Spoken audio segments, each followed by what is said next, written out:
Hey, good morning. Good to see everybody this morning. We're so glad that you're here, and we're glad you decided to worship with us here at Second. I don't know how many of you enjoy watching football, but I used to watch more than I do now. Really don't have a lot of time to do that now, or at least to watch a whole game. But I do know this, in watching football, particularly professional football, because it's at a whole different level, when the quarterback gets up and he sees something just a little bit different in the defense, a lot of times he will change the play while at the line of scrimmage. And I know I've seen stories about Tom Brady. I think one of the words he throws around is like, Omaha, Omaha, and all the other team, everybody on the team knows. Was there someone from Omaha? Did I hear? Anyway, so he'll call Omaha. So today I want to call Omaha. Not that I see something different in the defense this morning. This Omaha was planned actually a long time ago. For those of you who do or do not know, today is Mark Stafford's last Sunday officially on staff of Second Baptist Church. And Mark was very adamant that last Sunday was the last Sunday he preached as a staff member, and that there was going to be nothing more done, except we had a reception yesterday. There would be nothing more done, nothing more said. In fact, in our planning meeting this week, with all of us seated there, he made a point again. He said, I don't want anything else said about me and my retirement. And we were all looking at the ceiling. I'll be honest with you, last Sunday when he was preaching his sermon, and I think he said this 3 or 4 times. Next week, Tommy's going to go deeper in this passage. The whole time I was sitting there thinking, no, I'm not. Because today, I'm going to take a little pastoral privilege. And I'm going to talk about my friend Mark. And I want to just share with you kind of our journey, or a small picture of our journey. So if you're a guest today, this is not going to be a normal sermon, which that could be a good thing. For those of you who are longtime members and you came expecting a sermon and you really didn't want some kind of feel-good message hearing about Mark, you're glad he was retiring. I don't know what your attitude is. Feel free to email Mark this week because he won't be answering any emails anyway. It was 1996 when I came to Second Baytown in view of a call as youth pastor of Second Baytown. That day, the church voted on me to become the next youth pastor of Second Baytown. It was, I believe it was around March, somewhere in that time frame. And that day after the vote, the senior pastor at the time, a fellow by the name of Bruce Baker, said, hey, I want to take you and Susan. And at that time, we had 2 boys and 2 boys only. Things have changed a little bit. And I want to take your boys and y'all to lunch. And I've invited another couple who is new to our church. Their names are Mark and Laurie Stafford. And at that time, you only had 2 kids. And we went to the famous Baytown restaurant. For any of you longtime Baytonians, we went to the Galley. Anybody remember the Galley? I think it burned to the ground. No, it eventually shut down. It used to be a restaurant right near the Fred Hartman Bridge. It was a seafood place, and we had lunch, and I sat across from Mark and Laurie and got to know them a little bit. Learned that he was a principal for Goose Creek at a junior high at the time, I believe. And, they were excited about being at Second. I don't think they'd been at Second just a few months. And so little did I know that lunch would ultimately lead to what I call 22 years of a lot of fun.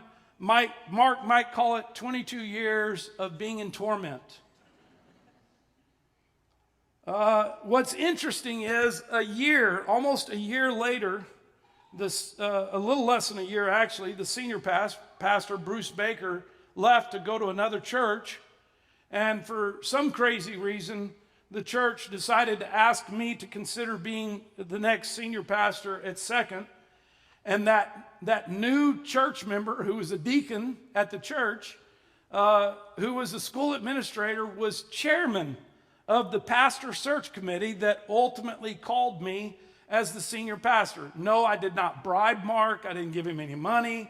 And if you've had a hard time with being pastor, it's all his fault. But so that began our relationship. What was interesting is the church, of course, began to grow. We were at 500 East James, and God began blessing a lot of things that we were doing, and more people started coming, and I was fully under the understanding it was probably beyond my ability at the beginning, but it was getting beyond my ability even at that point. And I remember, because Mark and I's relationship had slowly begun building, because he was a deacon in the church and he and Laurie served in a lot of ways. I remember seeing something in him, and I remember saying to my wife Susan one day, wouldn't it be awesome if Mark would one day decide to leave the education field and come into ministry? And she was like, yeah, that'd be pretty cool. It's not going to happen, but that's pretty cool. And it was honestly, I don't know the exact timeline, but I can confidently say less than a month later, I get a phone call from Mark saying, hey man, can we go to lunch? Sure. You know, it wasn't abnormal because we'd been to lunch together before. And if I remember correctly, it was Goings Barbecue. And over on the other side of town, and we were sitting across the table from one another, and Mark said these words. He said, hey man, how do you know if God's calling you into full-time ministry? Now, in that moment, I'm thinking, poker face, poker face, poker face. Don't let him know what you're thinking. You'll scare him off. And we talked about it, and we actually talked about this just yesterday. I gave Mark advice that someone had given me years ago, because I grew up in a pastor's home. I didn't really want to go in ministry because I had seen it firsthand. And I was really wrestling with it, but at the same time, I felt years ago God was calling me into ministry. And a guy told me this, and this is what I told Mark. I said, man, if you can see yourself doing anything else, you better go do it, because it's not easy. It's fun. There's a lot of blessing in it, but it's not easy. If you see yourself doing something else, go do it. Well, I'm thankful that at that moment, or in those moments that lay ahead, Mark did not see himself doing anything else, and he surrendered to ministry, and he came on staff at Second as associate pastor in 2000, the year 2000. It wasn't long after he came on staff that I kind of experienced a kind of a physical breakdown, I guess, ministry. And I walked away for about a month and took a sabbatical, and Mark had to carry it all by himself. And it was as a result of that sabbatical time that I came back and I realized I think the healthiest thing that we could do is start sharing the teaching responsibility. And that's when we began the dual teaching deal that we still practice to today. Now, I know you might find this hard to believe, but Mark and I are very different individuals. I mean, Mark is a very structured individual. He loves to make lists.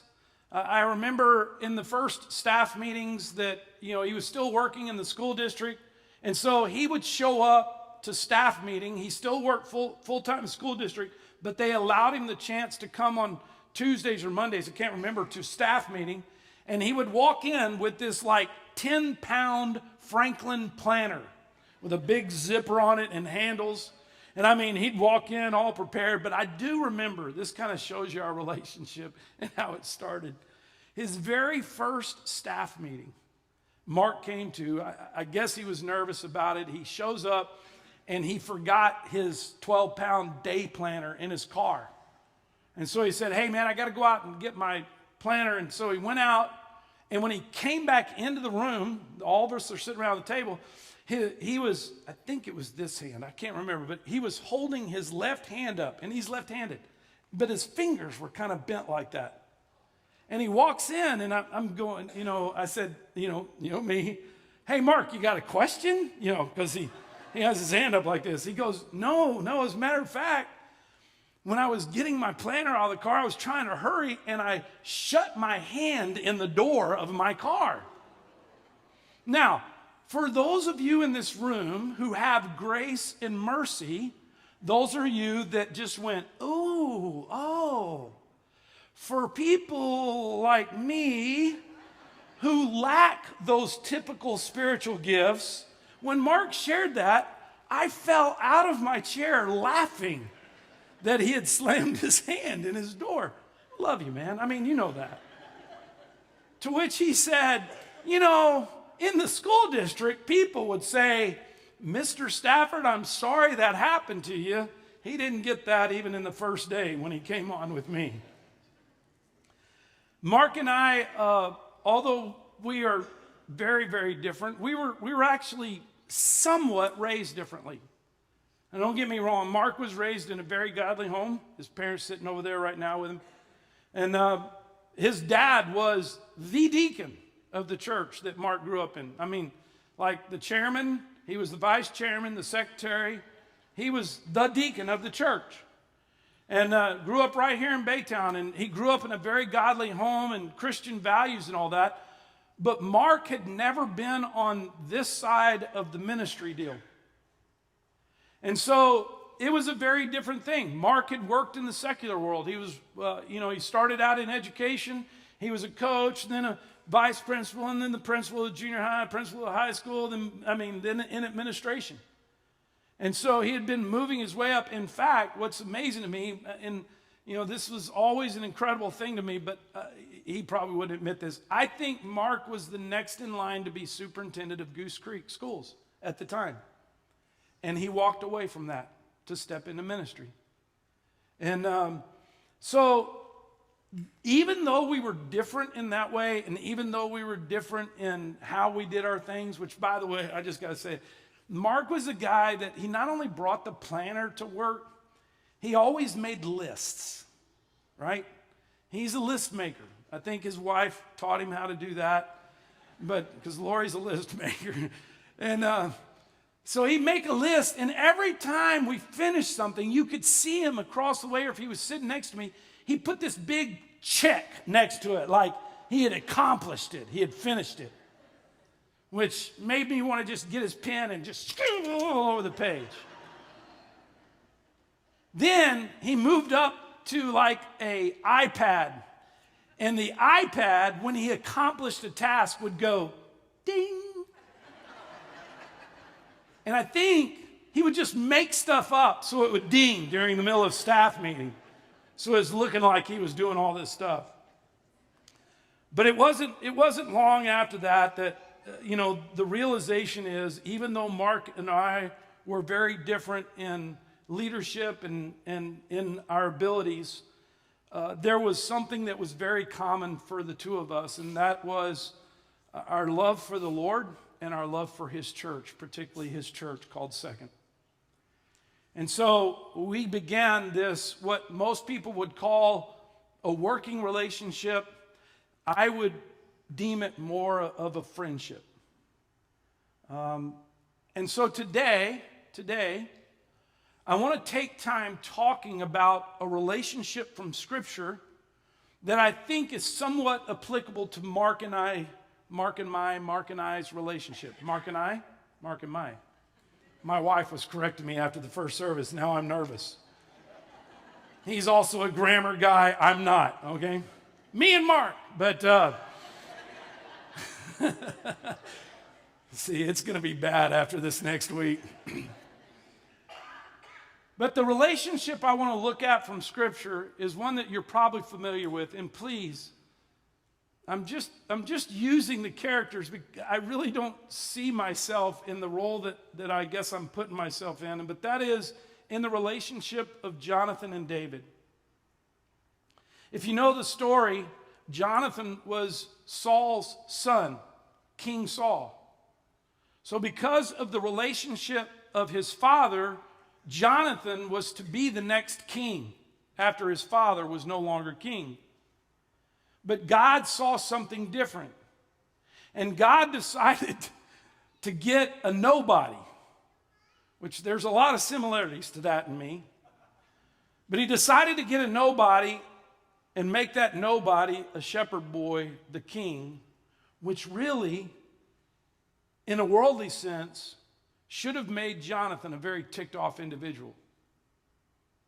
But in reality, if you ever take time, and I challenge you to do this, when you read the passage in the story of Jonathan and David's relationship, it's one of a very deep and abiding friendship.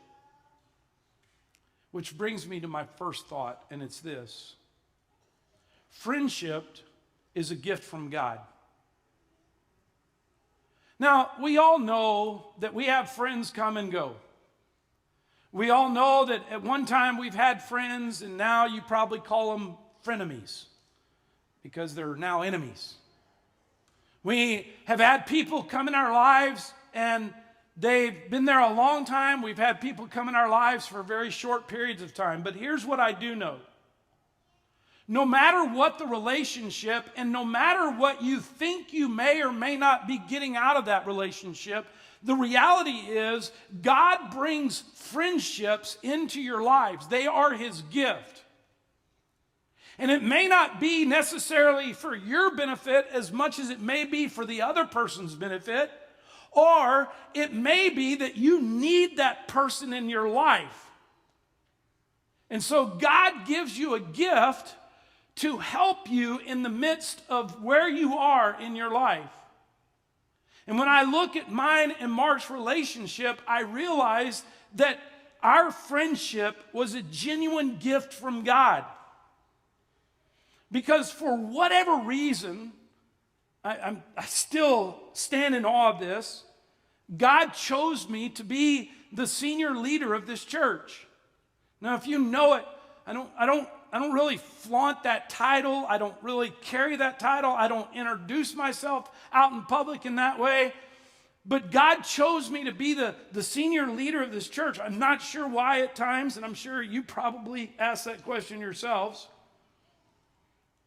I didn't come with all the specific gifts and abilities that a lot of times a senior leader needs to be a successful senior leader. But God knew what I needed, and He provided that for me in the friendship with Mark. In all the areas that I was lacking, Mark had a very strong strength in. And likewise, in areas that Mark lacked in, I provided that. I'm not sure how much there was actually provided, but maybe something. But friendship is a gift from God.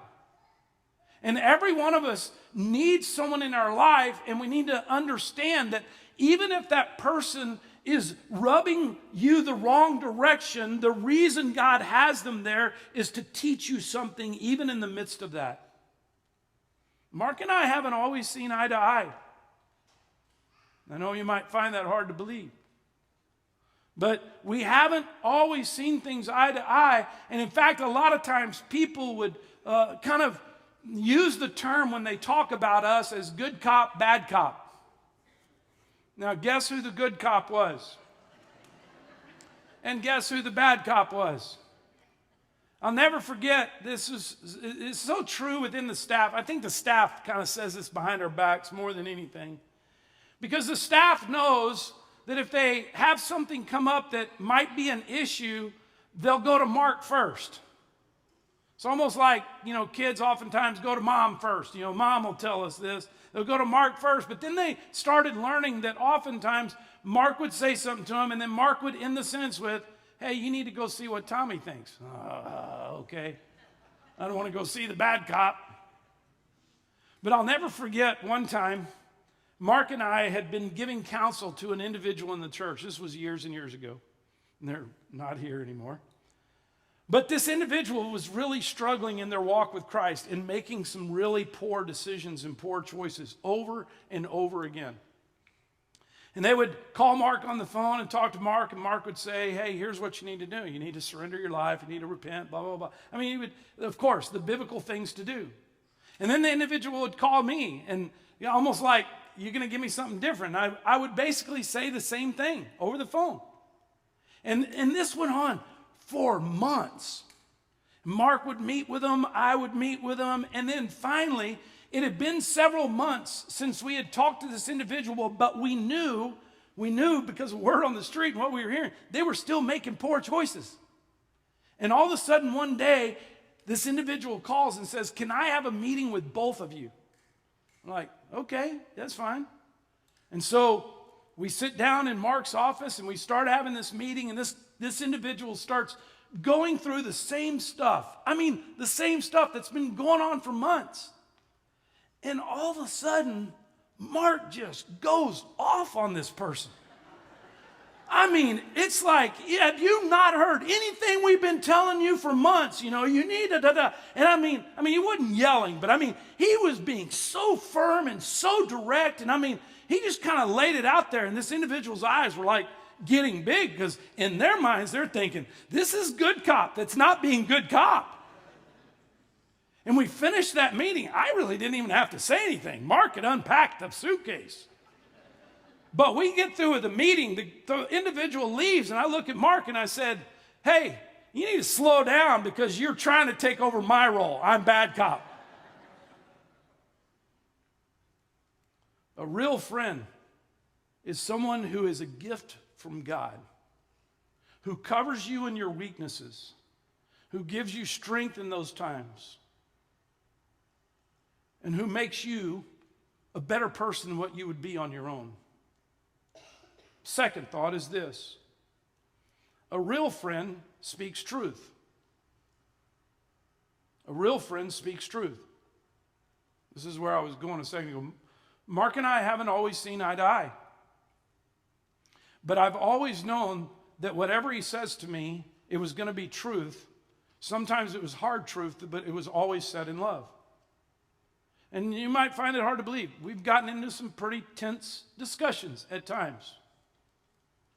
But it's never ended that way. There's always been a phone call or maybe a sit-down chat in the office to say, hey man, I'm sorry. I went a little far there. And let's be honest, mostly me, but you did it every once in a while. Every once in a while you messed up. The perfect son. That's what his brother says all the time. But a real friend speaks truth. One of the things that you don't know, we've talked about this, but you don't realize how purposeful we are about this. But every Sunday, y'all, the second service kind of gets the rehashed sermon. And what I mean by that is after the first service, we get down here in the corner and we critique one another's message after we've made the presentation. Actually, we send one another our notes and we get feedback from one another before the Sunday, but then on the Sunday, we meet with one another after the first service, and we'll say to one another, hey man, that was great, do it again, or man, you hit it out of the park, swing the bat again, or sometimes from that direction towards this direction would be, I don't know if I would say it that way, or you might want to back off this just a tad bit. And I never felt the need to go, no, this is my message. I'm going to do it how I want. I always knew that he was speaking the truth and he was speaking in love. Every one of us needs a friend like that. Every one of us needs to have the ability to look at our lives and say, hey, that's a bad path. You need to come this way. Third thing. A real friend loves you as you love yourself. A real friend loves you as you love yourself. Jonathan and David's relationship was on again, off again, and in essence, mainly from David's standpoint. David had a lot of fears, I guess, from his background and where he was coming from. He realized that, he's just a shepherd boy and he's supposed to be the king, and this guy's dad wants him dead. And there was a lot a lot of insecurity on David's behalf, but Jonathan, oftentimes speaking the truth to him, would help him understand, man, I love you, and I love you as much as you are able to even love who you are. You're the next king.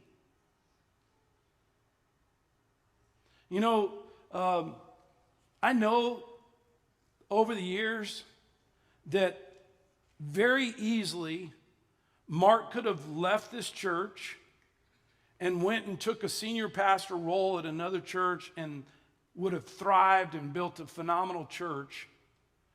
But he always stayed in the role that he was at, and he brought to that role a whole different perspective from in my life, because I believe that Second Baytown is where it's at, not because of who I am, but what we developed in the relationship we had as a friendship.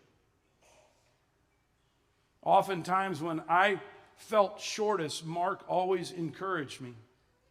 Many times when we would come out of meetings where I felt like I did a really poor job, or even a sermon that I felt like I had really missed it, Mark would always have something to encourage me with and to speak truth into that. And you know where that comes from? That comes from a reality of Mark lives out, I believe this on my heart, Mark lives out the passage of Scripture that says you're supposed to love the Lord your God with all your heart, with all your mind, with all your soul, and with all your strength, and you ought to love your neighbor as much as you love yourself. And I know there were many times that Mark showed love towards me in ways that I knew that he desired that back. And we learned that over the years. Well, let me get to the final one, and I want to tie a bow on all this, and it's this. A real friend helps you find strength in God.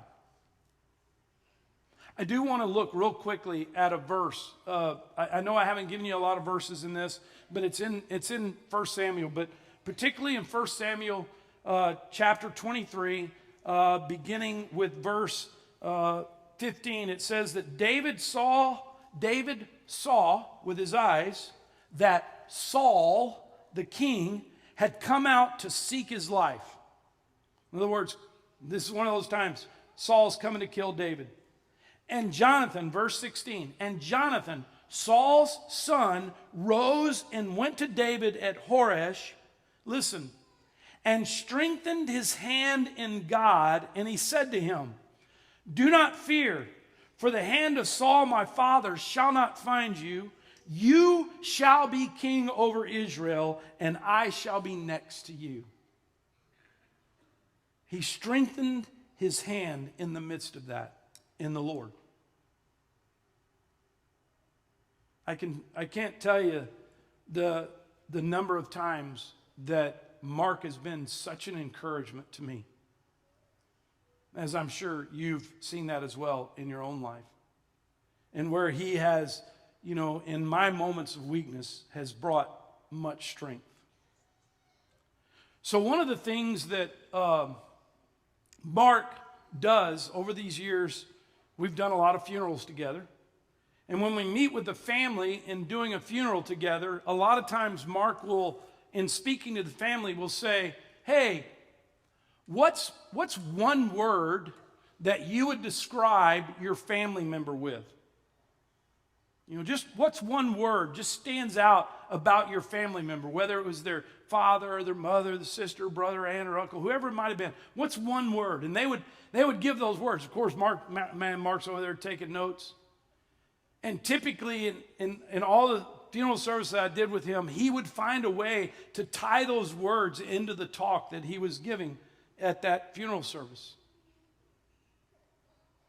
And I thought to myself this weekend, I know Mark's not dying, right? At least that's not the plan.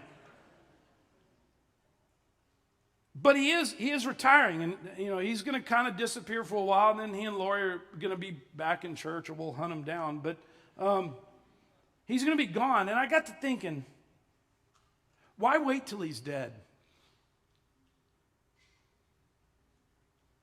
Don't we do that too often? We never say to someone the very thing that they have done in our lives. And although that's a special moment in a funeral service, the person who's dead doesn't hear it. And so I sat around the table with my family last night, and I said, hey, what's one word that you think of when you think of Mark?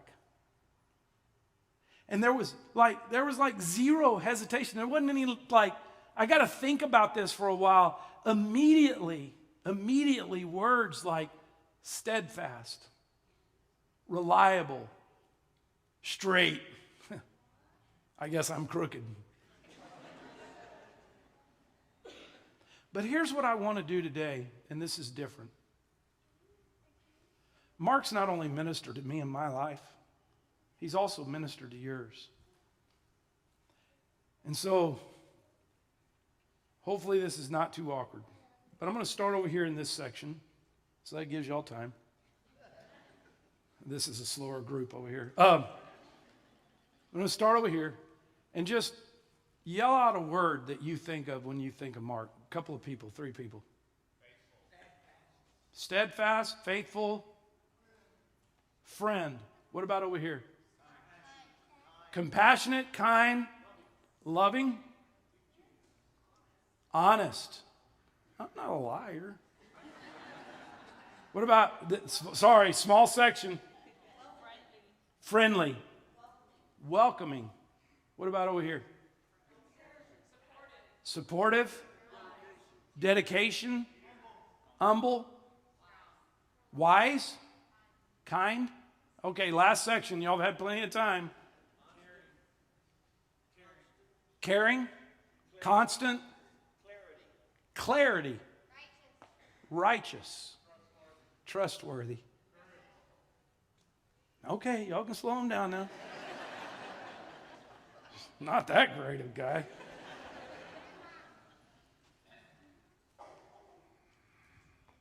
No, I want you to know you're going to be missed in a big way. I'm going to have to really work on who I'm going to pick on now in the office. But I want you to know that for me, it's words like wise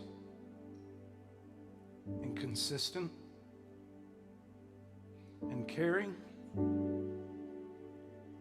compassionate, and friend. And so another thing I know that means a lot to you means a lot to me. And I want to read one final blessing over you. The Lord bless you and keep you.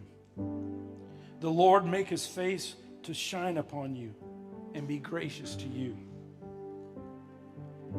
Can't see. The Lord lift up his countenance upon you and give you peace. Have fun, man.